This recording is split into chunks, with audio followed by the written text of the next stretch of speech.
মিষ্টি তো সাধারণত আমাদের সবার কাছেই ভালো লাগে, তাই আজকে আমি আপনাদের সাথে শেয়ার করব অন্যরকম টেস্ট এবং অন্যরকম মজাদার একটি মিষ্টি তৈরির রেসিপি। আসসালামু আলাইকুম। আজকে আপনাদের সাথে শেয়ার করব গাজরের মিষ্টি তৈরির রেসিপি। রেসিপিটির জন্য আমাদের যা যা উপকরণ লাগবে তা হল বাদাম, ওটস, নারকেল, খেজুর, কিশমিশ। এখানে পছন্দ অনুযায়ী বাদাম নেওয়া যাবে। সাথে লাগছে 2টা গাজর। এবার সবগুলো উপকরণ ভালোভাবে ব্লেন্ডার করে নিতে হবে। আপনারা চাইলে সবগুলো একসাথে ব্লেন্ডার করে নিতে পারেন, সেটা বেশি ভালো হয়।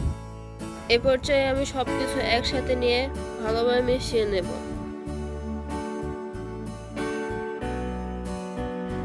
আমি আগে থেকে কিছু নারকেল ব্লেন্ডার করে গুঁড়ো করে নিয়েছি। এবার আমরা আমাদের পছন্দ অনুযায়ী মিষ্টি বানিয়ে নেব।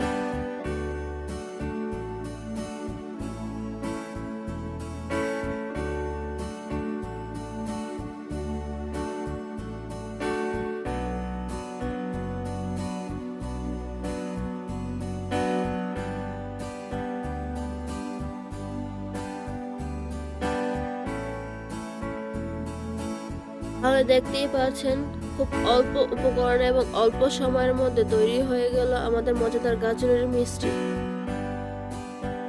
এই মিষ্টিটি আপনাদের ছোট্ট সোনামণিদের জন্য খুব হেলদি এবং পুষ্টিকর একটি খাবার। এটি চাইলে আপনারা ফ্রিজে সংরক্ষণ করেও খেতে পারেন।